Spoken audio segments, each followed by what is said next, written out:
3. Everyone, hope everything's going well. Today we have my buddy, brother John. John, how's it going, man? Hey, thanks for having me on. Pretty good. So Pretty amped up for your wedding a few weeks from now? yeah. It's going, so, There you go. Mm-hmm.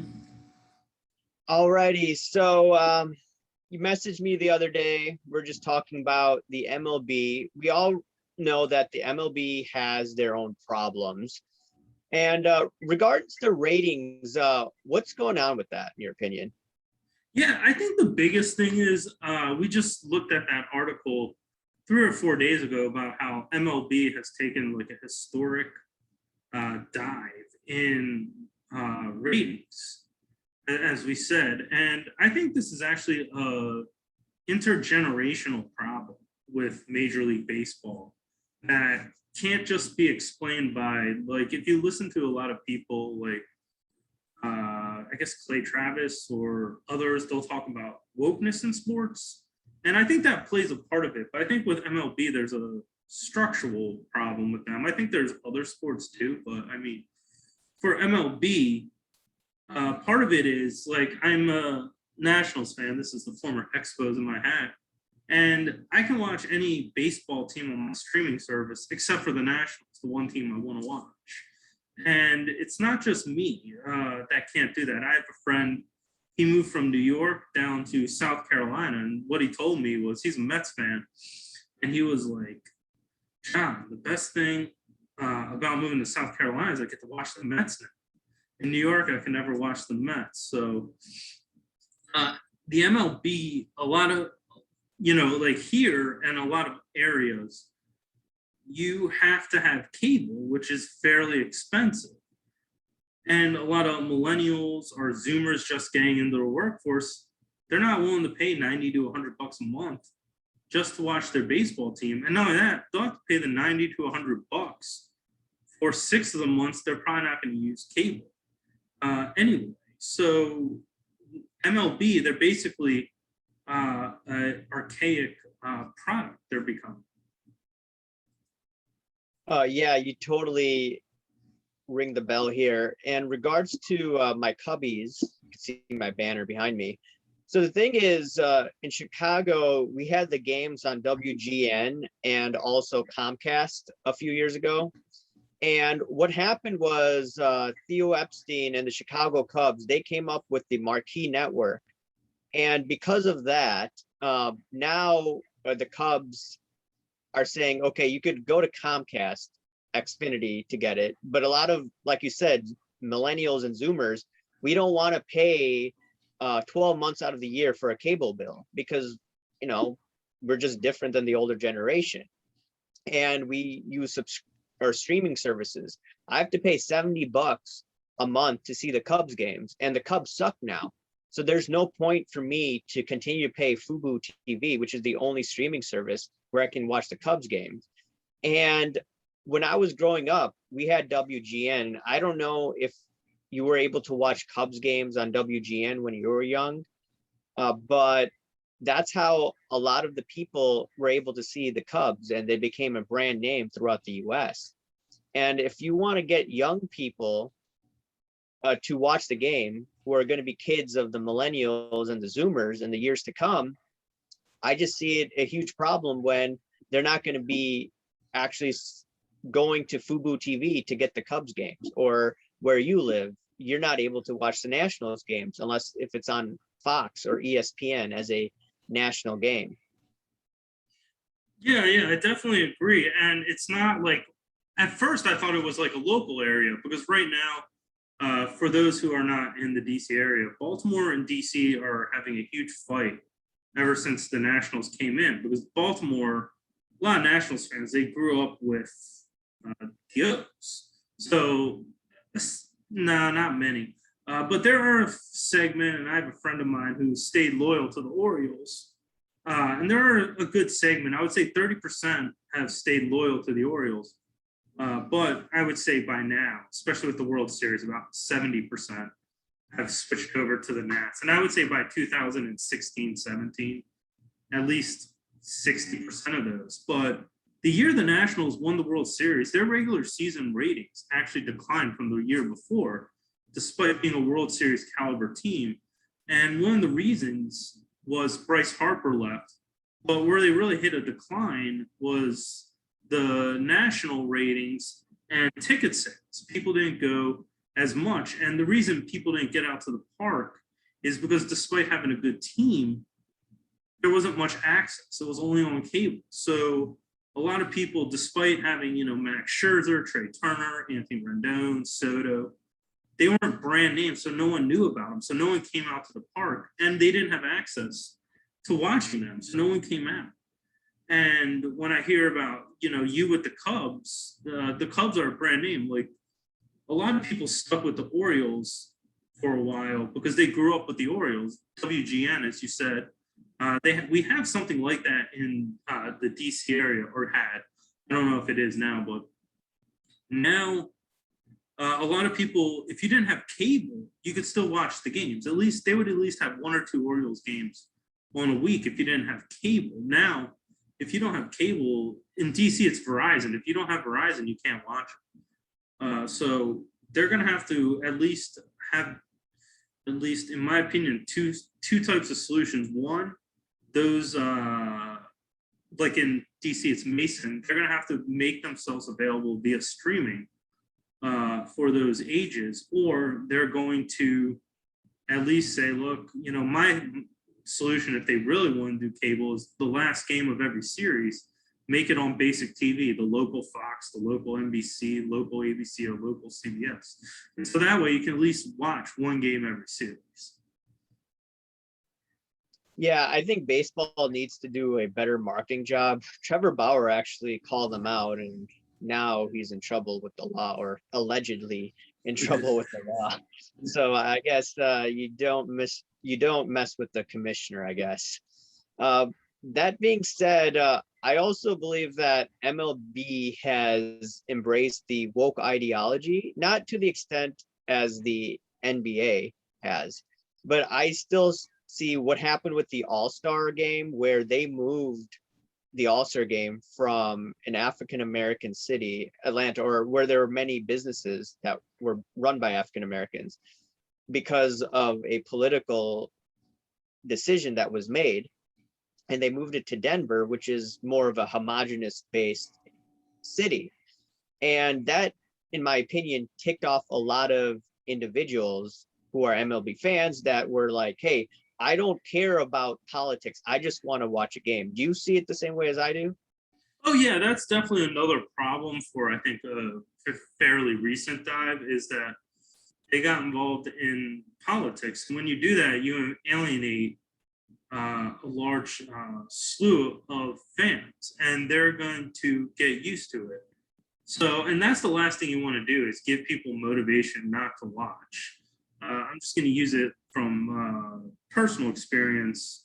When the NFL started getting very political and started kneeling and calling out people, I didn't watch much for a while, and now I find football not that fun. So when you get away from something that you liked, you learn to live without it. And that's one thing that MLB is going to start, is really has a big problem, because the MLB, they're having generations of kids not watching baseball that have basically learned to live without it. And that creates a structural problem for ratings. Oh yeah, and regarding the situation about the MLB and ratings, what happens if the MLB continues to get involved in politics? Do you think that it could get as bad as the NBA, as we saw last year, where only 6.6 million people watched the finals, which was pretty horrific, with LeBron James as the face of the league, and it was the Lakers and it was the Heat? I actually think it could get worse. And the only reason I say that is because of the access problem. A lot of people don't grow up with it. So when you have people who are not used to watching it and then they're turned off by it, you're and they don't have the international appeal. Baseball is an American game. It's sort of like football. Baseball is an American game, so they don't have, like basketball at least. People in Europe like it. People in China like it. The only real big sport where baseball is big is Japan. There's Mexico too, and the Dominican islands, or those island areas. But in terms of large, developed, wealthy nations, the only other wealthy nation that likes it is Japan, and they have their own Japanese league. That's what they watch. They don't watch the MLB much unless there's a Japanese star in it. So if things get that bad, they might have to pad the teams that have Japanese stars in them just to get the Japanese audience watching too. But yeah, I think it could get worse than the NBA because they don't have a type of international flavor to their sport that the NBA has. I mean, you may have a Shohei Ohtani if he does some real damage in the coming years and doesn't get injured. I think that will be a good draw internationally for Japan. And also, if I remember correctly, someone wrote on a comment on my YouTube channel that he speaks Spanish. So that could potentially help broaden the international base in Mexico and in the Caribbean and all in that region. Now, one of the last things I want to get into is going back to the All-Star game.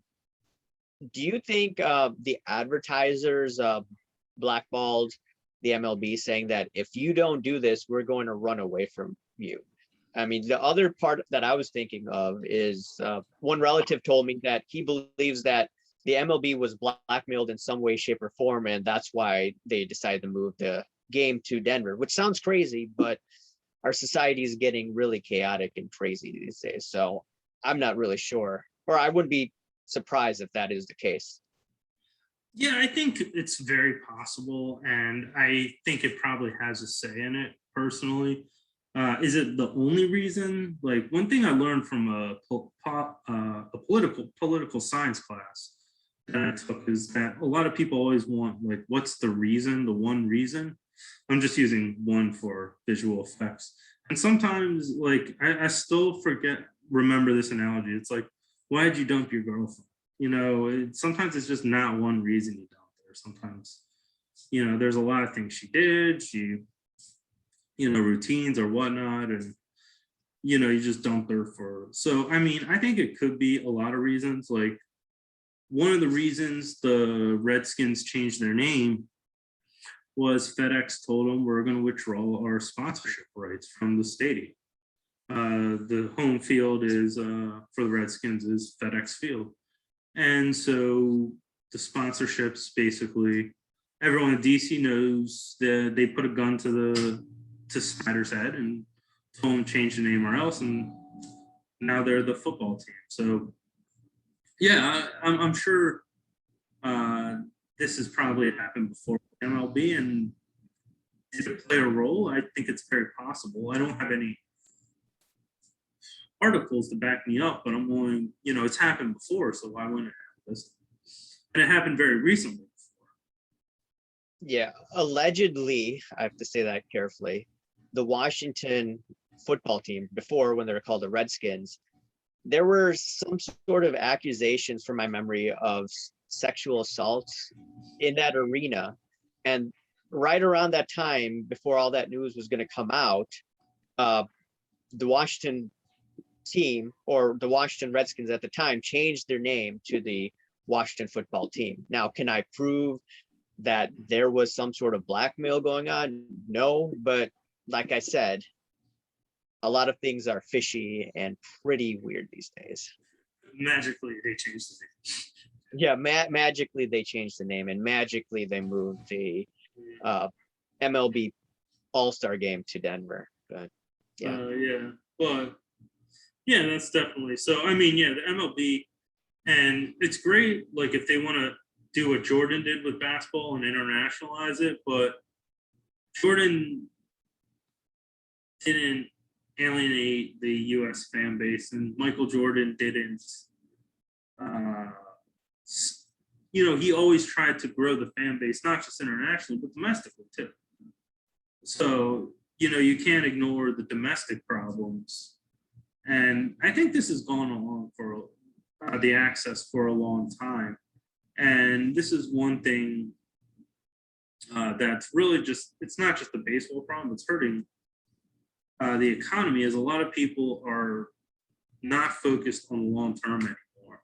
And they're ignoring the long term for the short. And one of my friends thinks the reason that this is going on too is that cable is just giving them so much money, they're willing to do that. But at some point, cable won't be able to offer them that money. Oh yeah, I was thinking the same thing too. They have bloated payrolls now with all these teams, the Yankees, the Cubs used to, the Red Sox, the Dodgers, and the only way to do it, in my opinion, is come up with your own network. But if you come up with your own network in the short term, you're going to alienate future profits. And all these guys running the team, I talked about in my videos, a hedge fund mentality. Everything's short term, a Wall Street mentality, short term. Well, short term may be good for your yacht, but it's not good for the overall public in the long run and your future base. So if you give your team to your son in the future, they're going to have a problem, because a lot of people are going to be turned off. And the younger generation, I don't see them as enthusiastic about sports, watching sports, as maybe our generation. We had MJ, and you had Bird to watch because you're a little older than me, and Magic. Yeah, it's very true. And then not only that, the NFC football in the 80s and 90s, the rough and tough football. I remember I got the Hogs, the 86 Bears, well, I don't know exactly 86 Bears, but Bears have always had great defense. And then, well, from the 90s on, the Skins were not too good. But then in the 2000s, I had Ovi, and then the Nationals came. So it was a good run. But yeah, that's the other reason I see sports. I think I've said this before, but I think a lot of pro sports are going to be like pro lacrosse now. People don't grow up with them. They don't have connections. And the other thing is, a lot of the games are on late, and a lot of kids, they have to go to bed. They can't watch the games. So they don't grow up with those last second shot memories, big game sevens. They were asleep. So I'll just do this because I think it's a big, even though this is DC centric, this is, I think, going to be relatable on a national level in a couple of years. Is the biggest Nationals fans aren't the people who grew up in DC. They're the people that interned in DC trying to go to politics. That's why you'll see a lot of them with Nationals masks or whatnot. And that's because when they came here in college from 18 to 21, when they had to go out, they couldn't drink. And so the only thing really to do in DC that didn't involve liquor or alcohol was going to Nationals games. And so when they were in town every weekend, where they were in town, that's where they would go and hang out. And they would walk around the stadium, watch the game, they would chat. Baseball is one of those social sports. So it became it became more fans with the transient population of DC. Well, there's home teams too. Don't get me wrong. Like I'm a local and I like the Nationals, but the biggest fan base was there, and that's because they had a connection to it. These kids growing up, games on at 9, they don't get to watch them. They don't have a connection to a lot of these teams. So when they're older, they're going to spend things doing they like. So over time, I think pro sports will become a much smaller market. And who wants to go to a national games if there's shootings there? Yeah, I don't know. Even though, yeah, it's crazy. It's crazy. That's actually a shame too, because Navy Yard was starting to become very nice, and then just due to some recent events, it's gone downhill the last 2 years. So. All righty, yeah. Before I let you go, do you have any channel coming up, a sports channel? You think about doing any of that? Yeah, I was going to do that. I was hoping in August, maybe September, but I'm hoping to do one in August. Just I'm not sure about the exact product, but I'm gonna do stick to what I know and some other sports stories. And I'd love to see y'all come by. I'll let y'all know when it comes up. But I'm waiting for my wedding at least first. So, and Oh yeah, hopefully, football season will be coming up, so there'll be plenty to talk about with Brady and his torn MCL. So oh yeah, for sure. I read an article, one last thing about saying at maximum they could suspend Brady for a year. I would love to see the NFL do that. Their ratings would just go. Yeah, they're not doing that. That's why never mind. I'm not going to mention it now. I'll tell you off air about Brady. But yeah, thanks, John, for coming on again. Thank you.